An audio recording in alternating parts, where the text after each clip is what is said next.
What's going on YouTube? The Gaming Gift here, back with another Dissidia Opera Omnia video.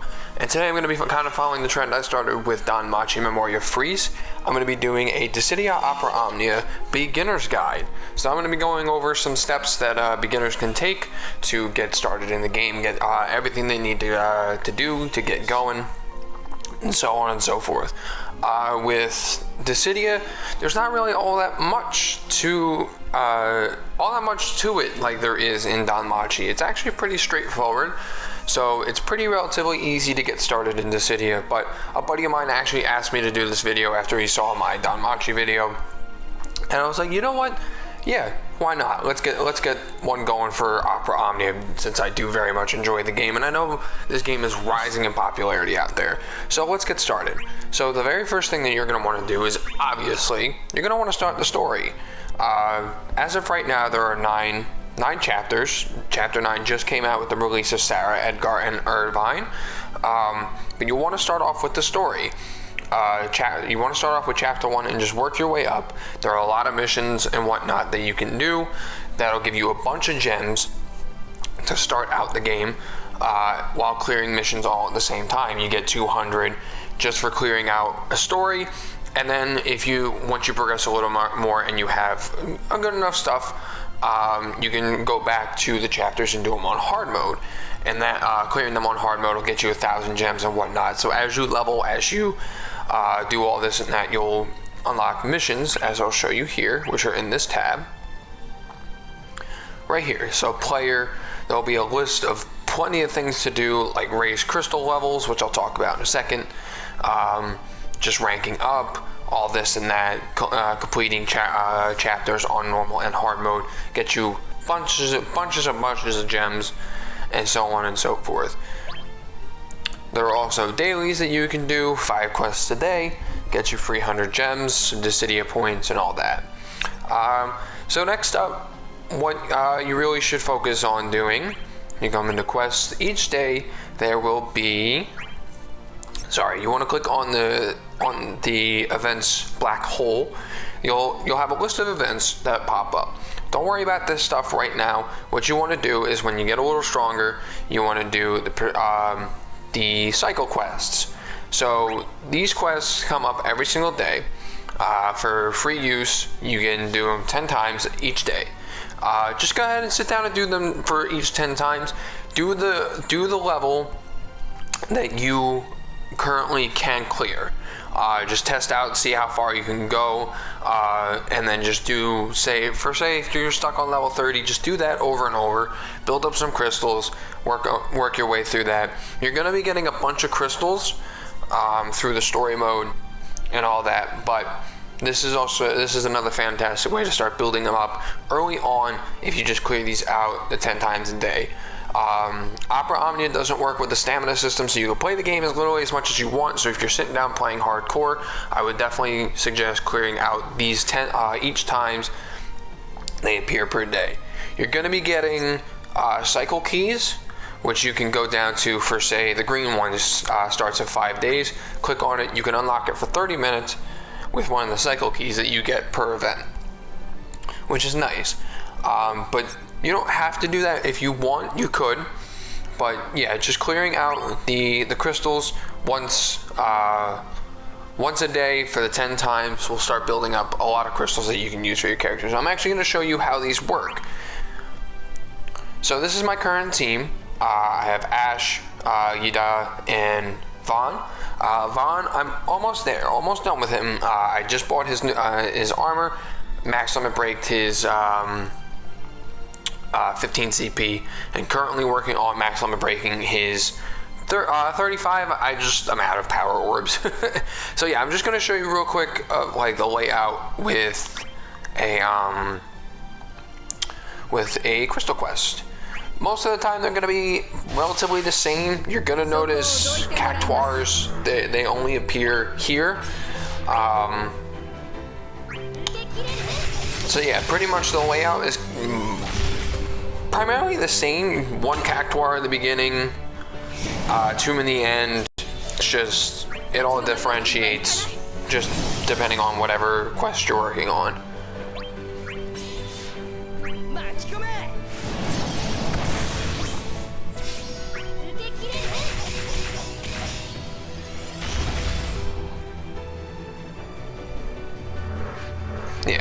two movers, and then another enemy that follows the theme of the quest. So they all follow the same layout. So once you work yourself into a groove, like as a means to take these guys down, and you can blow through them real quick. I can clear these out in relatively about a minute. So whenever I activate those 30 minutes, I can get in a lot. You're not going to have it so good so early on, but it's good to still see something so you can prepare in the future. The earlier levels, they aren't going to have the exact same layout, but once you get up there, you're going to notice the trend going and whatnot.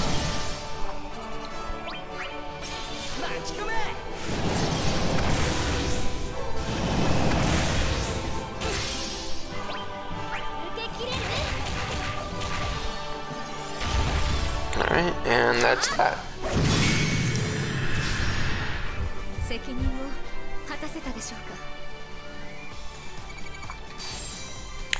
And this is actually perfect. This is another thing I wanted to talk about real quick. So at the end of every mission, and the end of every quest are actually going to be specific quest missions. As you see here, I completed 2 out of the 3, only because I was just trying to get this done as quick as I could. But make sure you do these. Make sure, if you aren't aware of what you have to do, click on the pause button in the top left screen. It'll give you the list of what you have to do for the quest. Make sure you clear those out, because that's how you get a majority of your items. Throughout the story, you'll earn gil and different items that you can use, binding materials for your summons and everything, and jewels, or gems, I should say. So make sure you're doing these, make sure you check them out. Most of the time, throughout the story, you're going to be seeing them that it says inflict 1 or 2 breaks, clear within this time, clear without any KOs, so on and so forth. But sometimes they do get a little specific, so just make sure you check that out.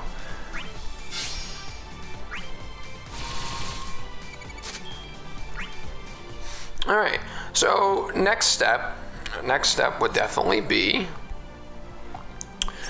come in here and clear out the lost chapters. Once you get to a decent enough point in the story mode, I'm going to say roughly around chapter 5, you'll have had the opportunity to do a lot of summons, because this game is very, very generous when it comes to the gems. You'll have the chance to do a lot of summons. Quick pro tip: pick a character that you find specifically interesting. So here, I'll show you real fast. So you open up this tab, this is where you're going to be going to find the summons. Pick a character. So say you look at this and you're like enthralled with Sarah, or you're a longtime fan of her character because you played the recent games. Go for it. Shoot for her. Aim for her. Choose a character that you feel would be fun to play. Every character in the game has their use. Every character in the game, even though they may not be as good as some others, they still have their own use. They still have a reason to be in the game. So just pick a character that you find that you think you're going to have some fun with and roll with it. But anyway, let's get back to what I was talking about. So you'll get to chapter 5, you'll have a chance to do plenty of summons and whatnot, so hopefully you'll have some weapons and everything. Come in here and clear out the lost chapters. These are old events that we've had in the past that get brought back as little story missions that you can complete and unlock new characters and get plenty of power orbs, armor orbs, things that you're going to be needing to power up your stuff, and a bunch of crystals and everything, as well as unlocking the new characters and their specific armors. So make sure you're coming in here and doing this. You might not be able to clear out hard mode right away. That might be a little later down in the future, but you should be able to still at least clear out normal mode once you get to a certain point in the regular story. After that, you can come down here to World of Illusions and start tackling these. So you want to pick one of these. So the ones down at the bottom are permanent, so they'll always be there for you to use and whatnot. Go through the trials that aren't permanent, that do have a time limit, because once you clear out one mission, you get 500 gems. So get as far as you can do that there, because it's a hefty way of grinding gems. And then just pick a summon that you think would be fun to use and just grind that out. These are great ways to actually get some early summons that you can use. And real quick for the beginner's guide, let me talk about summons real fast. Summons are something that fill up as you get attacked and attack in a quest. There will be a little tab on the bottom right. As soon as it's full, you can click on that. Your summon will do a specific thing. If you're familiar with Final Fantasy, you know what I'm talking about. If not, if you're new, it'll clear out it'll do a specific thing upon entering, and it'll give you four or more uninterruptible turns of your party just attacking. So for example, Ifrit comes in, deals damage, and increases your attack depending on where your HP is at. Shiva does essentially the same thing, she's just a different element. So on and so forth. And then after that, the last step would be clear out the character events. Now the character events do get a little tough. They get going up here to level 50, and then a co-op exclusive mission at level 70. So these are kind of one of the last things you want to focus on. Grind through the story, earn up your crystals, level up your characters and whatnot, and then you can come in here and give this a shot. Each part of the event is co-op, but most people are going to be focusing on level 70 only. So it's going to be pretty rare that you're going to be finding people to help you out with first aid level 10, 20, 30, and so on. So make sure you get to a comfortable point in the story where you can sit down and be like, okay, I have a good character going here, let me give this a shot. The events are going to be one of the last things that you're going to want to do for any beginners out there, mostly because they do get a little challenging. The lost chapters are going to get a little challenging too, but they're relatively easier since they're tailored down specifically just for the single player, while the other ones are made for a little co-op. But yeah, so just a quick recap, because like I said, there's not really much to Final Fantasy as opposed to Opera Omnia. Clear out the story as far as you can go. If you can only get to chapter 5 before you need to stop, take a break, do some other things, level up your characters, by all means do that. Clear out the crystal quests 10 times every single day. Move on to the lost chapters. Clear out those. You'll get a bunch of gems, items, and everything, and event exclusive characters that were in the past and their armor. World of Illusions would be your next step. Clear those out, get a bunch of gems from the ones that are running currently, and then very last step, start clearing out events. That's basically just a quick list of things that you can do in the steps.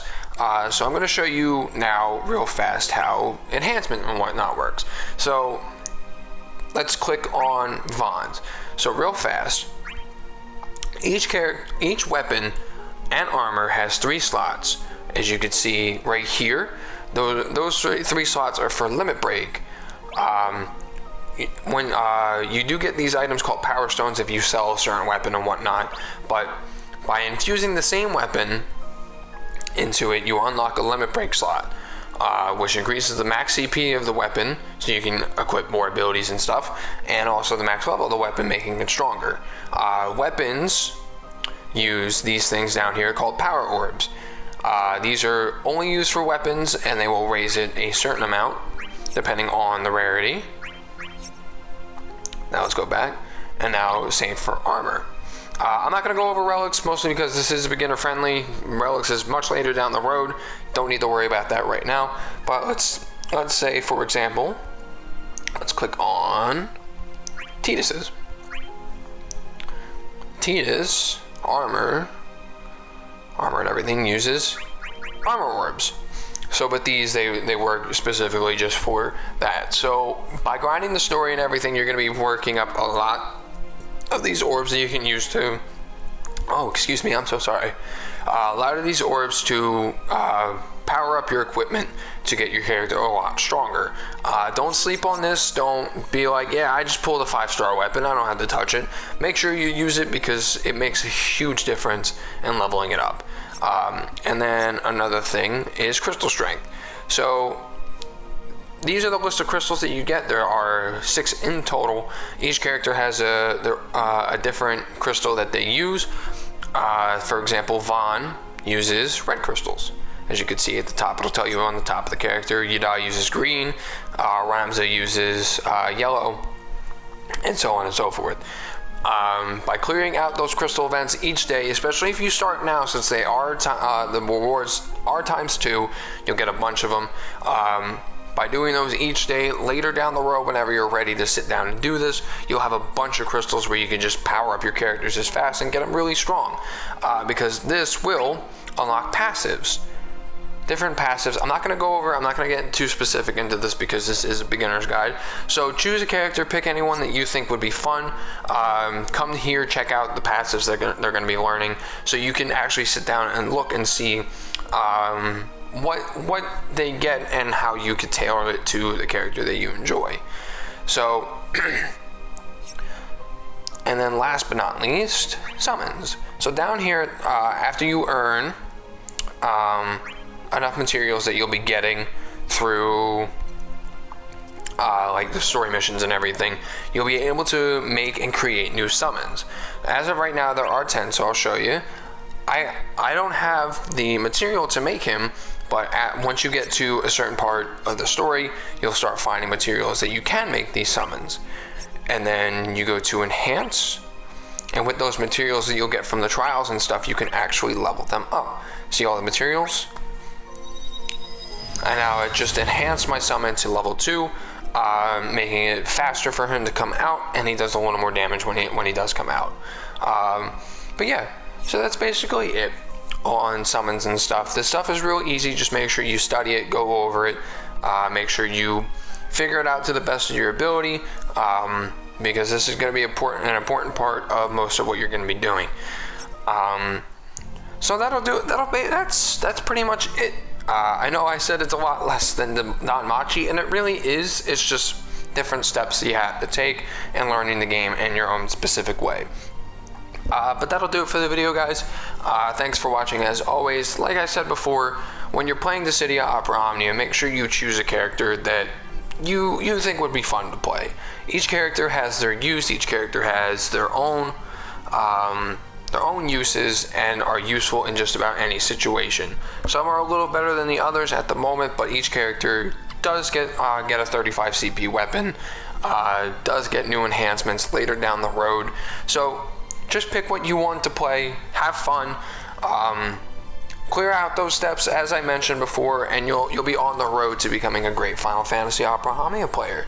Another quick pro tip, just pay attention to where specific enemies are attacking to avoid breaks, and you'll be golden. Thank you guys for watching as always.